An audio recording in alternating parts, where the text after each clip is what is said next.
കാര്യങ്ങളും നമ്മളിങ്ങനെ മധുരം പങ്കിട്ടുകൊണ്ട് തുടങ്ങാന്ന് പറയും. അതുപോലെ തന്നെ നല്ല സന്തോഷമുള്ള നല്ല നല്ല ഓർമ്മകളുടെ അനുഭവങ്ങൾ കേട്ടുകൊണ്ട് സ്റ്റാർട്ട് ചെയ്താലും നല്ലതായിരിക്കും. അപ്പം നമ്മുടെ ഇന്നത്തെ എപ്പിസോഡ് നമുക്കൊരു നല്ലൊരു സന്തോഷ വർത്തമാനോ അങ്ങനെ എന്തെങ്കിലും കേട്ട് സ്റ്റാർട്ട് ചെയ്യാം അല്ലേ? ഓക്കെ, അപ്പോൾ over to our special guest അസീസിക്ക. ഞങ്ങൾക്കറിയാം ഇവിടെ ക്യാമറ റോൾ ചെയ്താലും ഇവിടെ എന്ത് സംഭവിച്ചാലും നിങ്ങൾ ഇങ്ങനെ ഓരോരോ കാര്യങ്ങൾ ഇങ്ങനെ വിശേഷങ്ങൾ ഇങ്ങനെ പറഞ്ഞുകൊണ്ടിരിക്കുകയാണ്. നിങ്ങൾ തമ്മിലുള്ള സൗഹൃദം വളരെ വലുതാണെന്ന് നിങ്ങൾക്ക് മനസ്സിലാക്കുന്നുണ്ട്. ഞാൻ ചോദിച്ചു ഇത്രയും വർഷം ഈ പ്രോഗ്രാം എങ്ങനെ മുന്നോട്ട് കൊണ്ടുപോയി അതിനെ കുറിച്ച് സംസാരിക്കും. ഞാൻ പറഞ്ഞു ഡയാനയുടെ ഐശ്വര്യം എന്ന് പറഞ്ഞു. ഇത്ര ഞങ്ങൾ ചെയ്തുള്ളൂ. അതിനുമ്പേ ഡയാന ഏറ്റെടുത്തു. ഇതാണോ പറഞ്ഞത്? അതെ. അപ്പൊ കുറച്ചുകൂടെ സംസാരിച്ചോട്ടെ. അസിസിക്കയോടാണ് എന്റെ ചോദ്യം. അസിസിക്കായ ഒരുപാട് സന്തോഷിപ്പിച്ച, ഒരുപാട് അസിസിക്ക എക്സൈറ്റഡ് ആയിട്ടുള്ള ഒരു കാര്യം ഞങ്ങളോടൊപ്പം ഷെയർ ചെയ്യണം. അത് അടുത്ത കാലത്തോ അല്ലെങ്കിൽ ഈ ഒരു ഇത്രയും വർഷത്തിനിടയ്ക്ക് സംഭവിച്ച എന്തെങ്കിലും ഒരു കാര്യമായിരിക്കാം. അതിപ്പോ പെട്ടെന്ന് പറയുമ്പോൾ തന്നെ എനിക്ക് കിട്ടും. കാരണം ഞാൻ ഒരു ചാനലില് പ്രോഗ്രാം ചെയ്ത് നിൽക്കുന്ന സമയത്ത് അപ്പൊ എനിക്ക് എന്റെ ബർത്ത്ഡേ അന്നായിരുന്നു.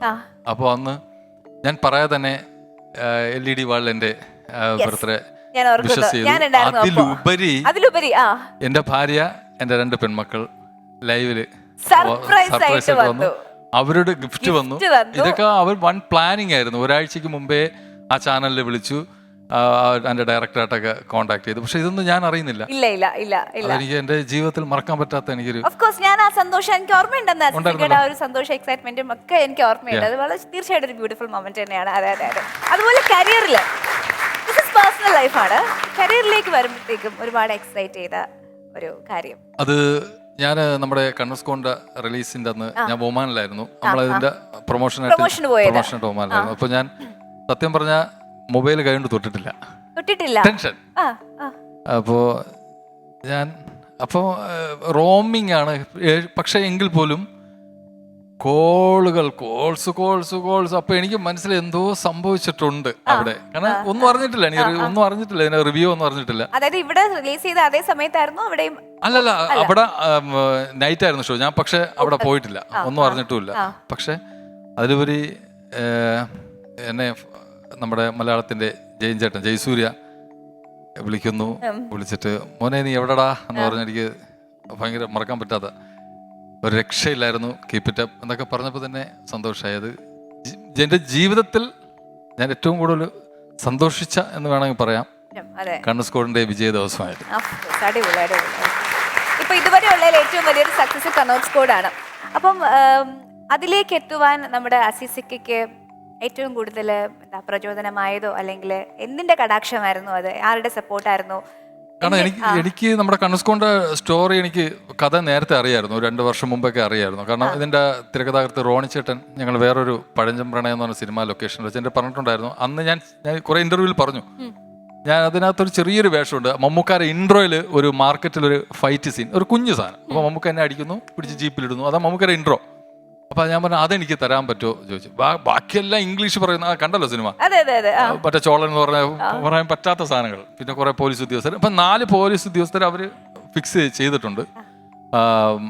അപ്പോൾ ഞാൻ പറഞ്ഞു എനിക്ക് അത് തരാൻ പറ്റുമോ എന്ന് ചോദിച്ചു. അതമ്മ നോക്കാടാന്ന് പറഞ്ഞു. പിന്നെ ഞാൻ ഇടയ്ക്കൊക്കെ വിളിക്കുമ്പം അതെന്തായി, പിന്നെ അതിനെക്കുറിച്ചൊന്നും അറിവില്ല. അപ്പോഴാണ് ജോർജ് ഏട്ടൻ വിളിക്കുന്നതും അതിനുശേഷം എന്നെ പിഷാരടി വിളിക്കുന്നതും ആ സമയത്ത്. അതിനുശേഷം വിളിക്കുന്ന 3ാമത് വിളിക്കുന്ന വ്യക്തി എന്ന് പറഞ്ഞാൽ റോണിച്ചേട്ടനായിരുന്നു. റോണിച്ചേട്ടൻ വിളിച്ചിട്ടാ നമ്മളെ പടം ഓക്കെ ആയി വന്നു. ഞാൻ പറഞ്ഞ അപ്പൊ 2 പടം, ഒന്ന് മമ്മൂക്കാരെ ഈ പടവും അപ്പൊ റോണിച്ചേട്ടൻ. ഞാൻ പറഞ്ഞ അതിന്റെ നായകൻ ആർക്കും പറയണ്ട മമ്മൂക്കയാണ്. മമ്മൂക്കാരെ 2 പടം. ഞാൻ അങ്ങനെ വിചാരിച്ചു സീരിയസ്ലി. പക്ഷെ ജോർജ് ഏട്ടൻ ഞാൻ അറിയുന്നില്ലല്ലോ. അപ്പോഴാണ് ഞാൻ പറഞ്ഞത് എന്നെ ജോർജ് ഏട്ടൻ കുറച്ചും ഒരു പടം വിളിച്ച് അത് എന്നടാ ഈ പടം എന്ന്. ചോദ്യം, ആക്ഷൻ ഹീറോ ബിജുവില് വളരെ രസകരമായിട്ടുള്ള ഒരു ക്യാരക്ടർ ചെയ്തിട്ടുണ്ടായിരുന്നു. എന്തെങ്കിലും അതേപോലെ ഓടേണ്ട അവസ്ഥ ഉണ്ടായിട്ടുണ്ടോ ജീവിതത്തിലോ? ഇഷ്ടം പോലെ. അത് വേറെ ഇത് വേറെ. പോലീസിനങ്ങനെ ഇഷ്ടം പോലെ ഓടിയിട്ടുണ്ട്. അപ്പൊ അഭിനയിക്കാൻ ഇപ്പൊ നമ്മളൊരു കാര്യം വെച്ചിട്ട് ഞാൻ അമേരിക്കയിൽ മറ്റേ IT മേഖലയിൽ വർക്ക് ചെയ്തു, അല്ലെങ്കിൽ മറ്റേ വലിയ കോടീശ്വരൻ്റെ മകനായിട്ടൊന്നുമല്ല. ഞാൻ സാധാരണ ഒരു അച്ഛൻ്റെ അമ്മയുടെ മകനാണ്. അപ്പോൾ ജീവിതത്തിൻ്റെ എല്ലാ പ്രാരാബ്ദങ്ങളും എനിക്കറിയാം. അതുകൊണ്ട് നമ്മൾ ചെയ്യുന്ന ക്യാരക്ടറുകൾ ഇപ്പം ഞാൻ പറഞ്ഞില്ല, എനിക്ക് വലിയ മറ്റേ എഞ്ചിനീയറിൻ്റെ മറ്റേ ഇംഗ്ലീഷൊക്കെ പറയുന്ന ക്യാരക്ടർ ഞാൻ ചെയ്യില്ല. എനിക്ക് പറ്റില്ലെന്ന് പറഞ്ഞാൽ പറ്റില്ലെന്നില്ല. അങ്ങനെ പല ഡോക്ടറിൻ്റെ ക്യാരക്ടറൊക്കെ ഞാൻ കളഞ്ഞിട്ടുണ്ട്. കട്ടപ്പെട്ട ഇംഗ്ലീഷൊക്കെ പറയുന്നത് പറ്റില്ല. അപ്പോൾ സാധാരണ നമ്മളെ കൊണ്ട് പറ്റുന്ന ക്യാരക്ടറുകൾ ഞാൻ ചെയ്യും. അപ്പൊ സാധാരണ ഒരു ആളായത് കൊണ്ടാണ്. നീ ഓടിയത് എവിടെയെന്ന് പറ. ആ കൊച്ചു ചോദിച്ചത് ഓടേണ്ടി വന്നിട്ടുണ്ടോ എന്നുള്ളതല്ലേ? അത് പറയാൻ വേണ്ടിയാണ് വേറെ കഥയൊക്കെ പറഞ്ഞത്. ആ ഓടിയത് ലോക്ക്ഡൗൺ സമയത്ത് ഓടിയിട്ടുണ്ട്, പോലീസിനെ കണ്ട്. പിന്നെ അതിലുപരി കുട്ടിക്കാലത്തൊക്കെ അറിയാലോ, കണ്ടവന്റെ കരിക്കൊക്കെ മോഷ്ടിക്കാൻ പോയിട്ടുണ്ട്, അപ്പോഴൊക്കെ ഓട്ടിച്ചിട്ടുണ്ട്. അങ്ങനെ ചില പരിപാടികളൊക്കെ ഉണ്ടായിട്ടുണ്ട് പണ്ട്. കമ്മറ്റിക്കാരുടെ അടി കൊണ്ടിട്ട് ചെവി കേൾക്കാതായി പോകുമോ എന്ന് നമ്മളെല്ലാം ഭയന്നൊരു കലാകാരനാണ് അസീസ്. അങ്ങനെ അന്ന് പത്രത്തിലൊക്കെ വന്നിരുന്നല്ലോ അത്, ആ വാർത്ത. അതറിയില്ല നിങ്ങളൊക്കെ ഡേൻ എന്ന് പറഞ്ഞിട്ടില്ലേ അത്? ആ സമയത്ത് മിമിക്രി കലാകാരന് മർദ്ദനമേറ്റു എന്ന് പറഞ്ഞ് മിമിക്രി കലാകാരനാണ് കൂടുതൽ നടുങ്ങി, എന്നിട്ട് അവൾ അറിഞ്ഞില്ല. ആ അതായത് ഉത്സവപ്പറമ്പിൽ പരിപാടിക്ക് പോയ കലാകാരനെ കമ്മിറ്റിക്കാര് തല്ലിയിട്ട് മിമിക്രി കലാകാരന്റെ ചെവി കേൾക്കാതായി, കർണപടം അടിച്ചു പോയി എന്നൊക്കെ പറഞ്ഞു. പക്ഷെ അന്ന് അധികം പേര് അസീസിന്റെ അല്ലെ അസീസ് ആ പത്രത്തിൻ്റെ ഒരു വാർത്തയിൽ അങ്ങനെ ഒരു പേരായിട്ട് വന്ന അസീസിനെ അപ്പം അത്ര ആളുകൾക്ക് ഡയറക്റ്റ് മനസ്സിലാവാത്ത സമയം കൊണ്ടാണ് അങ്ങനെ അടി കൊണ്ടിട്ടുള്ള ഒരാളാണ് അസീസ് എന്ന് പറയുന്നത് അല്ലേ? അത്ര അടി കൊണ്ടിട്ടാണ് ഞാൻ ഇവിടെ വന്നിരിക്കുന്നത്. അതെ. പുതിയ പ്രോജക്റ്റ് ഏതൊക്കെയാണ്?